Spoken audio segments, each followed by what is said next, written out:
Welcome, my amazing friends.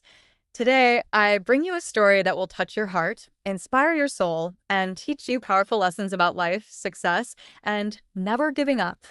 This is the story of a man who was not just an actor, not just a comedian. He was a legend. A man whose name is written in golden letters in the history of cinema. A man who made the whole world laugh while hiding his own tears. His name, Sir Charles Spencer Chaplin, but we all know him as Charlie Chaplin. No one, absolutely no one, can match his greatness. His work is timeless. His comedy is universal. His life is a lesson in perseverance, creativity, and the power of never giving up. Even today, decades after his time, he lives in our hearts. His movies still bring joy. His struggles still inspire. And his story, oh my friends, his story will show you that no matter how hard life gets, you must keep going. This is not just a story, this is a journey of pain, rejection, poverty, success, and immortality. Watch till the end because this story is perfect for your English learning and will motivate you like never before. Are you ready? Let's begin. Charlie Chaplin was born in the heart of London, England on April 16, 1889. His parents, Hannah Chaplin and Charles Chaplin Sr., were both performers in the world of music and theater. They entertained crowds, sang songs, and lived for the stage. But life had different plans for young Charlie. His father was an alcoholic, a man who drank himself into oblivion. He abandoned his family when Charlie was just a little boy. His mother, Hannah, was left alone to raise two children, Charlie and his older half-brother, Sidney. If you think life was kind to them, you are wrong. They lived in poverty, extreme, unbearable poverty. Sometimes there was no food on the table. Sometimes Charlie had to go to bed hungry. Sometimes his mother would pretend to eat just so her children could have a little more. They moved from one small, dirty room to another. They lived in fear of being thrown out. But Charlie, he was a child, and children, no matter how hard life is, still find ways to smile. Charlie's mother, Hannah, was a talented singer and actress. She performed in theaters, hoping to earn a few pennies to feed her children. Charlie loved watching her. He would sit backstage, mesmerized, dreaming of one day standing in front of an audience. But fate struck again. One terrible night, while performing in a theater, Hannah lost her voice. She could not sing. She tried, but her voice was gone. The audience shouted. They threw things at her. They wanted her off the stage. Then something magical happened. A little boy, just 5 years old, walked onto the stage. Charlie. He picked up the microphone, sang, danced, and the crowd roared with laughter. They clapped and cheered. That was the first time Charlie performed in front of an audience. The first time he felt the magic of making people laugh. And deep inside, he knew, this is what I was born to do. But life was cruel. After many years of being poor, hungry, and sad, Charlie's mother lost her mind. She was sent to a mental hospital. Charlie and his brother were left alone, with no family, no money, and nowhere to go. They became street children, wandering, begging, fighting for survival. Imagine this, a small boy, cold and hungry, walking the streets of London, looking through trash cans for food. That was Charlie Chaplin. But did he give up? No. Did he lose hope? Never. He kept going because he had a dream. And, my friends, this is where his real journey begins. Charlie Chaplin was now just a small, hungry, and abandoned boy walking the streets of London. He had no home, no parents to care for him, no money, and no idea where his next meal would come from. He and his older brother, Sidney, were forced to live in workhouses, terrible places where poor people were sent to work in exchange for food and shelter. These places were cold, cruel, and full of suffering. Charlie was just 7 years old when he first entered one of these workhouses. Imagine a child so small, so innocent, being thrown into a world of hard labor and pain.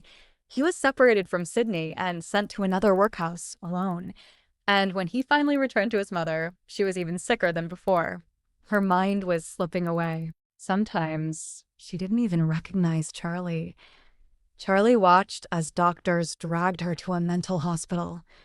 He screamed. He cried. But he was powerless.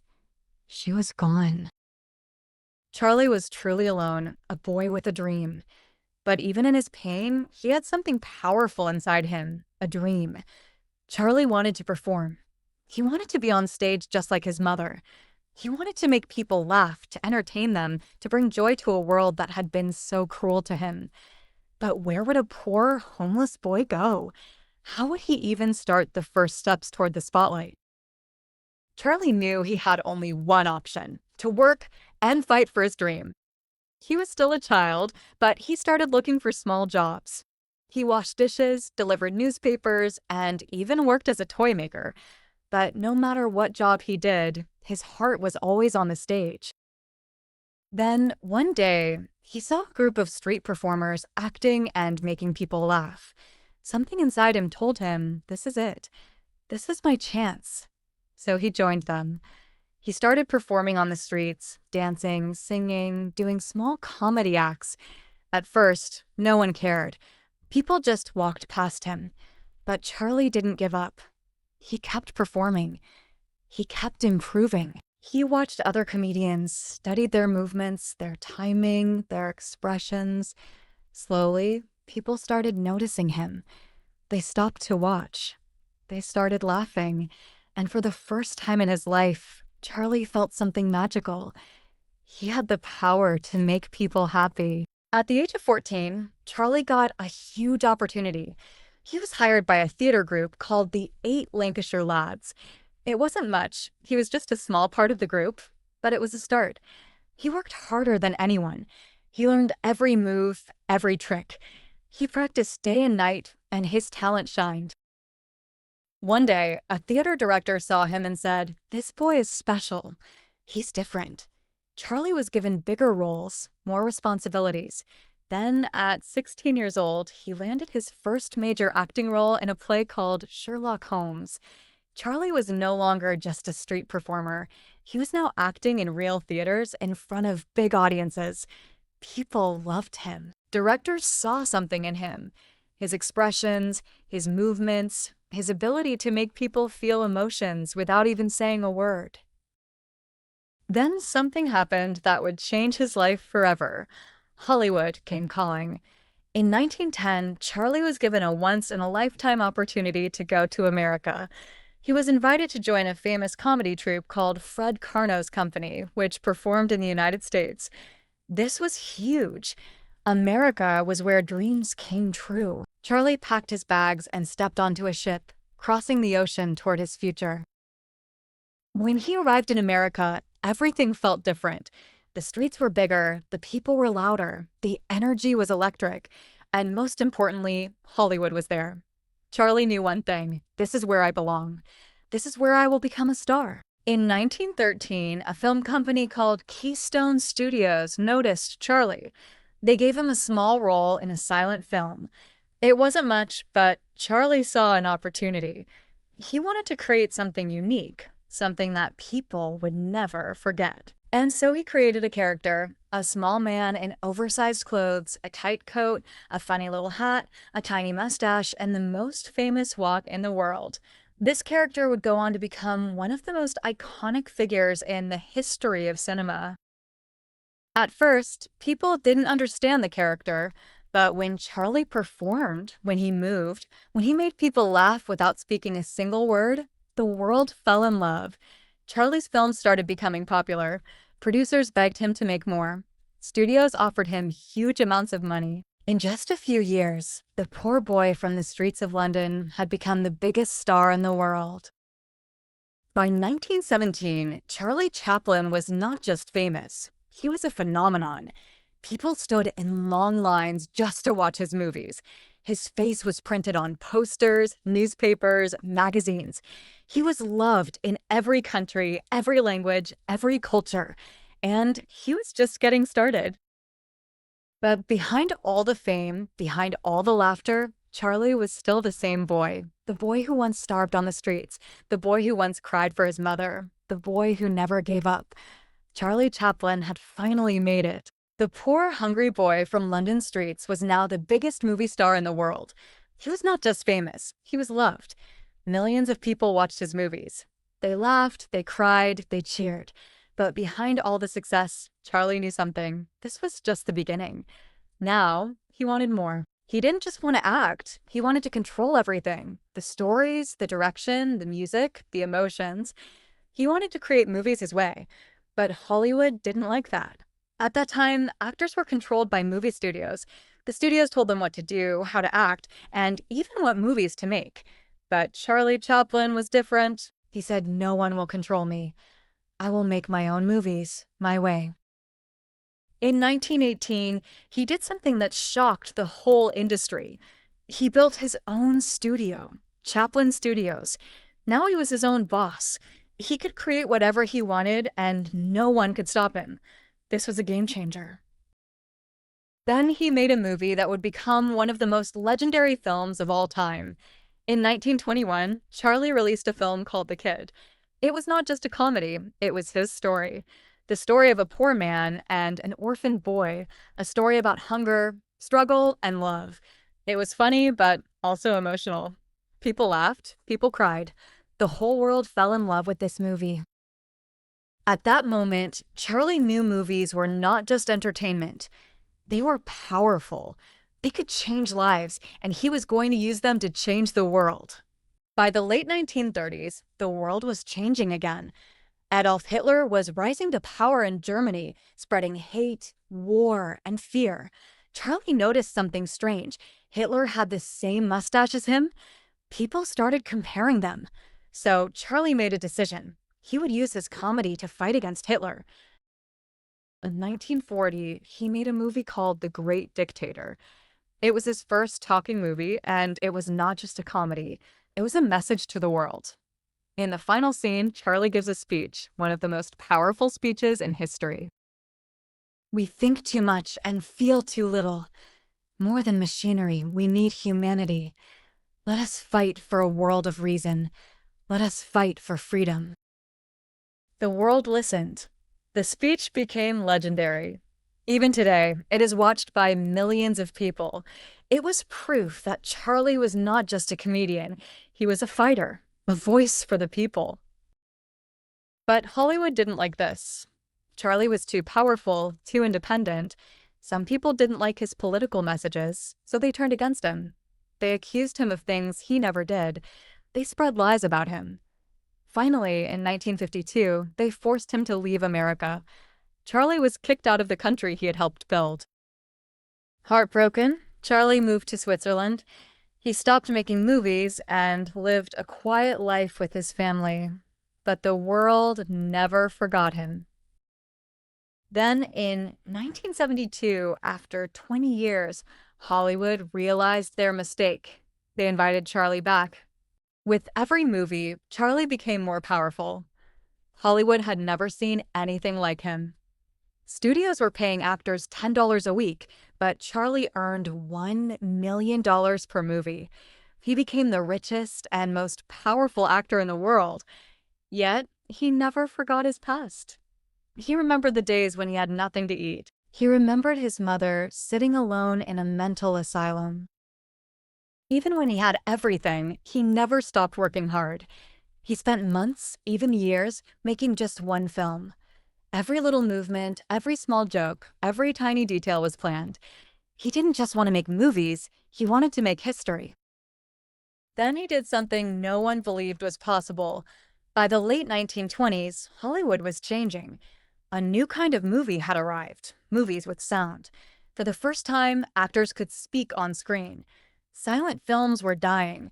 Everyone told Charlie to forget silent movies and start making talking films. But Charlie refused. He said, "Movies don't need words. Emotions are more powerful than words." In 1931, when the world thought silent movies were dead, he released City Lights. It was one of the most emotional, beautiful films ever made. Even though it had no dialogue, people cried watching it. The final scene, where Charlie's character looks at a blind girl, is one of the greatest moments in film history. Even today, people call it the greatest silent movie ever made. With this movie, Charlie proved that emotions speak louder than words. At the Oscars, they gave him a standing ovation, the longest in history, 12 minutes of applause. Even after everything, Charlie had won because he was not just an actor. He was a legend. Charlie's life teaches us one thing: never give up. No matter how hard life gets, no matter how poor you are, no matter how many people try to stop you, if you have a dream, fight for it. Charlie was a homeless boy with nothing, but he became the most loved man in the world. But behind his fame, his success, and his laughter, his personal life was full of struggles. People betrayed him. Governments turned against him. And even after his death, something shocking happened. Now we will reveal his complicated love life, his biggest betrayals, his final years in Switzerland, and the shocking story of how his dead body was stolen from his grave. Charlie Chaplin was a genius, but in love, he was very complicated. He fell in love too easily, and many times his relationships ended in pain and drama. Charlie was married 4 times in his life. His first 3 marriages failed. Each time the woman left him, took his money, and sometimes even took him to court. People started saying Charlie could make the whole world happy, but he couldn't find happiness in love. But then something changed in 1943. When Charlie was 54 years old, he met Una O'Neill. She was just 18 years old. People said she was too young for him, but Charlie didn't care. For the first time, he had found true love. Una became the most important person in his life. She stood by him when the world turned against him. She was his best friend, his love, his everything. They stayed together until the very end, and despite the age gap, they were truly happy. They had 8 children together. For the first time, Charlie had a real family. He lived his final years in a beautiful house in Switzerland. For 25 years, Charlie lived in peace and quiet, writing, reading, and playing with his kids. He would walk in his garden thinking about his past, his struggles, and his journey. Sometimes he would watch his old movies and laugh. Even though he was away from Hollywood, he was not forgotten. People all over the world still loved him. On December 25th, 1977, the world woke up to sad news. Charlie Chaplin had died in his sleep. He was 88 years old. It was Christmas Day. The world went silent. A man who had made billions of people laugh was gone. People cried. Every country in the world paid tribute to him. Newspapers wrote, "The world has lost its greatest comedian." But then something shocking happened. 3 months after his death, something unbelievable occurred. One night, a group of thieves broke into his grave. They dug up his coffin and stole Charlie Chaplin's body. Yes, his dead body was kidnapped. The thieves wanted money. They demanded $600,000 from his family. But Una, his wife, refused. She said Charlie would have laughed at this situation for weeks. The world was shocked. Where was Charlie Chaplin's body? After a huge police investigation, the thieves were finally caught. They were 2 poor men from Eastern Europe. They had stolen the body to escape poverty. Finally, Charlie's body was returned to his family. They buried him in a stronger, cement-covered grave so that no one could ever steal him again. Even though Charlie Chaplin died in 1977, he is still alive. Every time we laugh, he is there. Every time we watch a great movie, he is there. He taught us that life is not just about money, success, or power. Life is about laughter, love, and never giving up. Even when he had nothing, he never lost hope. Even when the world turned against him, he never stopped fighting. Charlie Chaplin is not just a name, he's an emotion. He's the greatest comedian in history, and his story will inspire generations to come. So if he can do it, so can you. Dream big, work hard, and one day your story will inspire the world. Charlie Chaplin's story is over, but his lessons, his movies, and his spirit will live forever. If you love this story, share it with the world because Charlie's message must never be forgotten. And always remember his most famous words: a day without laughter is a day wasted. Thank you, Charlie. We will never forget you.